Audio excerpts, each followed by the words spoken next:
Hello and good afternoon, everybody. It is a rainy Wednesday afternoon here in North Carolina, and I am Liz with the Money Mountain Systems bringing you our next episode of Biz Bites. So I want to thank y'all for joining me.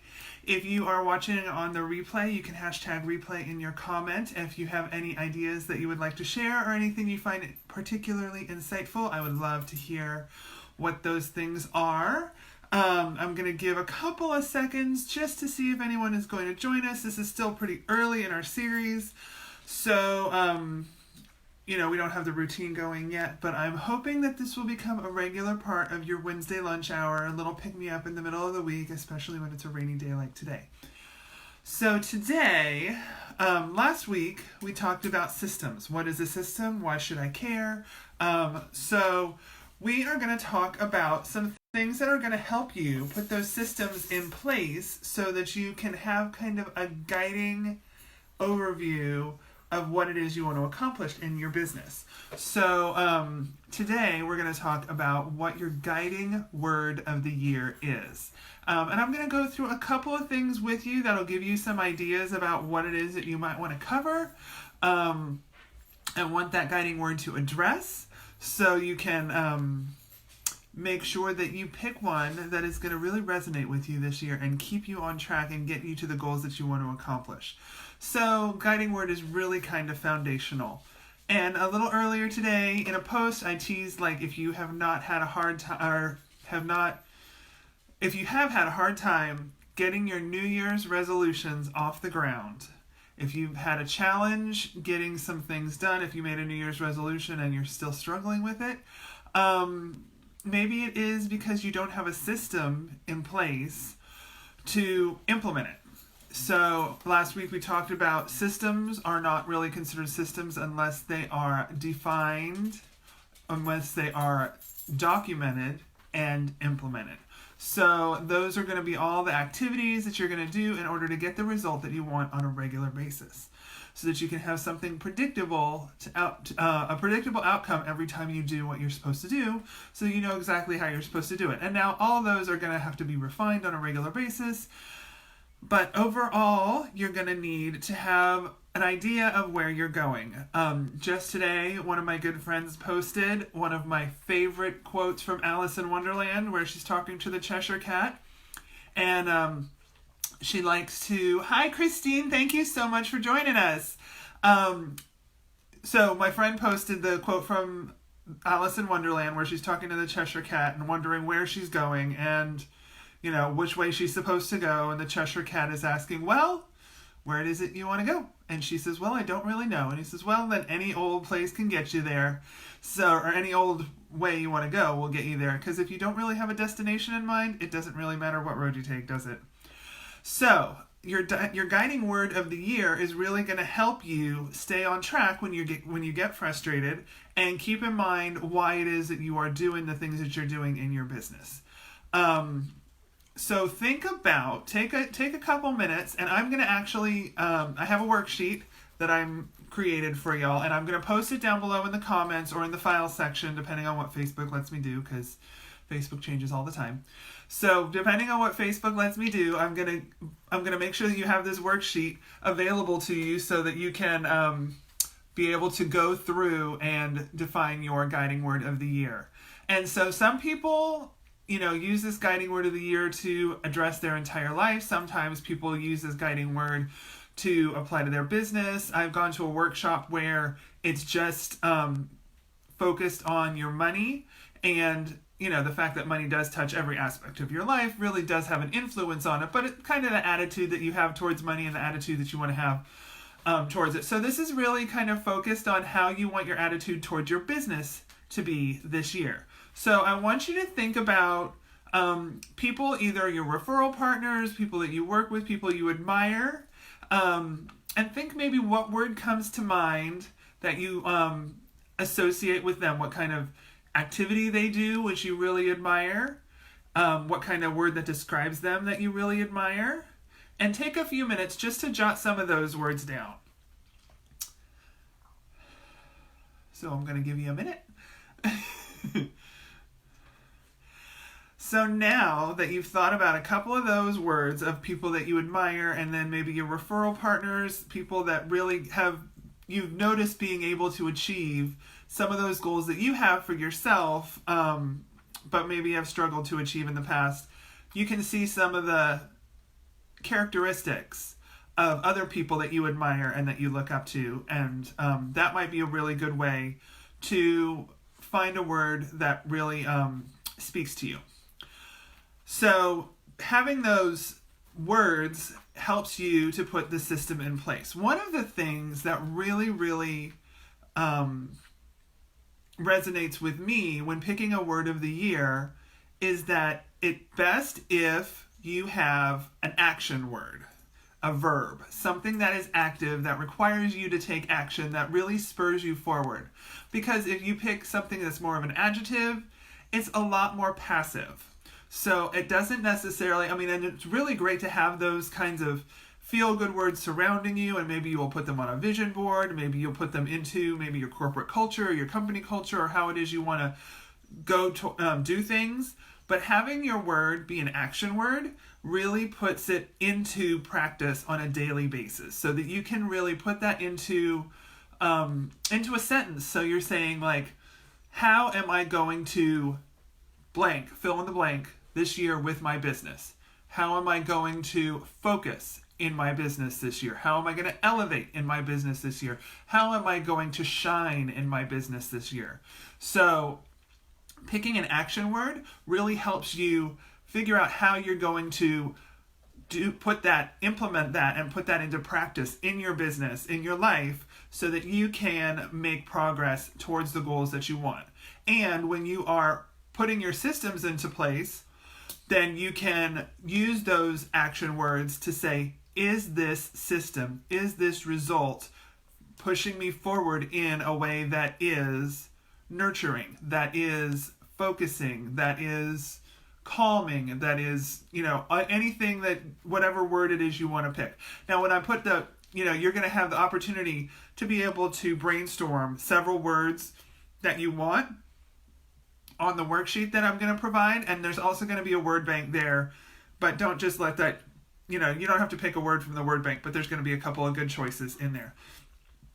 So one of the nice things about having a word of the year is you get to see how, when you're going through the course of your year, how having that word in front of you, whether it's on a piece of jewelry like a bracelet, whether it's a sign that you have in your office, whether it's something that you have on a vision board, something that you might put on your phone's home screen to keep you focused on that, then you'll be able to see how things are going to manifest in your life and in your business in that way. So whether it's growing, whether it's nurturing, whether it's building, whether it's launching, any of those words are really great ways so that you can have that word in front of you and you can actually see, when you do your monthly reviews, how did I nurture business? How did I build relationships? How did I launch new opportunities this month in my business? And then once you look back over the year, you will be able to see things that may have happened that do relate to that word that you may not have expected. Because last year, my word of the year was nurture. And it was all about nurturing my family, nurturing my relationships, nurturing my businesses so that they would grow.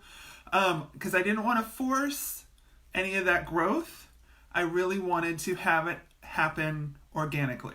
So in order to do that, I needed to be able to pay attention to the things that were important. I needed to be intentional about all those things. I needed to feed and water and lovingly care for all of those things that are important in my life so that they would all grow organically. One of the things, and I was all focused on the outward appearance of how this nurturing was going to take place. It was all focused on my business and my referral partners and my customers and my family and all of those different kind of things. But I found, as a result of looking back on the year, that I found I really had a lot of self-nurturing opportunities, and I was able to nurture myself as well and really grow organically myself in a lot of ways that I really had not expected. So it's really interesting to be able to look back at the end of the year and see how those things are going to play out and how they manifest themselves at the end of the year once you see it put into practice. So now we talked about several different ways to come up with your word of the year, and it's really interesting if you can find a way to work those into your systems. So say you want to grow your business and you want to use grow as your word of the year. So saying your result, you want to grow your customer base. You want to grow your database of names in your email by 100%. So you want to double your names in your business, and you pick a certain date. And so what activities are you going to do in order to find the people that you need to do, to add to those names to your database so that you can expand your client pool? So you're going to be able to find ways to go to networking events that may have people who you're looking for, so your ideal client. So first of all, you'd have to identify your ideal client, and then figure out where those people are that are going to be able to help you grow your business. And so then, you want to make sure that when you grow that database, you're not just adding any name. So you're going to make sure that you are adding names and adding people that you genuinely think are going to be good prospects for you and for your business. So you're not just going to go throw darts at a dartboard or look up in the yellow pages any old names. So you want to be able to put that word into the system that you're going to create to build your database, to grow your database, to launch a new program or whatever it is that you're going to be working on this year. So those are really some ideas that you can use to grow your word of the year. So you can, and you don't have to necessarily go sit down and spend a half an hour on this activity and pick it right away. You can pick a word and you can sit with it and decide if that is the word that really resonates with you, or if it maybe is not powerful enough, it's not focused enough. Because my word of the year this year is blaze. And there's several different reasons why I chose that. I want to blaze a trail. I want to be a beacon for leadership, to share my knowledge and build a community around like a fire pit where we have community building and that kind of thing around a campfire. So those are all the reasons that I chose the word blaze. But when I was first picking my word, I thought that my word was going to be shine, because it was all about shining a light onto new information and new knowledge and shining my own personality and my own knowledge and sharing that with other people. However, that didn't seem like a powerful enough word because it seemed a little bit too passive to me. And it may be a good word for somebody else, but when I was sitting with it, it just felt a little bit passive and removed from where I wanted to be in the middle of the action. So the blaze really resonated with me a whole lot more because it seemed like when you're sitting around a campfire, the blaze is in the middle of the action. So I wanted to be in the middle of the action. So those are the ways that you can really look at the word, and you can sit and you can kind of camp out with it, if you will, for a little while and see if it really resonates with you. And if you want to change your word, then that's totally okay. And so, like I said, once you've picked that word, you can put it in different places. If you want to put it on a Post-it in your car, if you want to put it on your mirror so that you see it in the morning, if you want to put it on a vision board, some sign on your desk so that you see it every day. Those are all great ways that you can pick your guiding word of the year. And once you pick your guiding word of the year, it really helps make those New Year's resolutions, your goals and systems that you put into place a lot easier. So that you have something to focus on. And it's kind of like somebody, when I was talking about this with somebody, they said it's kind of like a mantra. So it's something that you can repeat to yourself to stay on task, to stay focused with where you want to be.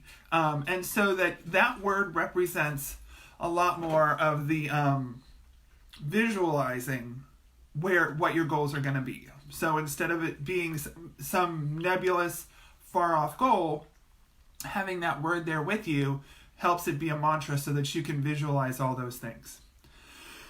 Excuse me. So I want to take a minute just to thank you all for joining me today. I hope that you got some value out of picking your word. We are going to return next week on our Biz Bites. We're going to be talking about some time management, some time blocking solutions, so that you can make sure that you are using the appropriate aspects of your time, so that you can make sure you're getting the things done that you need to get done, and not be squirreling away all the time and thinking, where did the time go at the end of the day? Or that you feel like you're doing a lot of activity but not getting a whole lot of results for it. So time blocking is going to be our topic next week. We are going to continue to have these every single Wednesday at 12:30. They last between 10 and 20 minutes, so they're just little biz bites so that you can take the opportunity to maybe eat your lunch at your desk or listen to this while you're driving, because honestly, I'm not doing very much on the screen here. But you can really have the opportunity to get a little professional development in the middle of your Wednesday. And I also want to share with you, we have our 8-week comprehensive program that is going to be coming up. We've extended the early registration for a couple more weeks, and we pushed out the beginning date until the end of February, so that we have the opportunity to get a couple more people in the program, because we want to make sure that everybody has the opportunity to get in this, especially the beginning of the year. And it's a really comprehensive overview of everything in your business that you would want to apply a system to, so that you can really make a huge impact and really see some huge growth in your business. So we are really excited to bring you that opportunity. Stay tuned here. Make sure you share this page and with your friends. And if you found some value with it, make sure you let your friends know. And we really, really appreciate, in your busy, busy lives, when your attention can be pulled in 1,000 different directions, you taking about 20 minutes to sit here with me on your lunch hour and learn about doing your guiding word of the year. So thank you so much for joining me, and we will see you next week.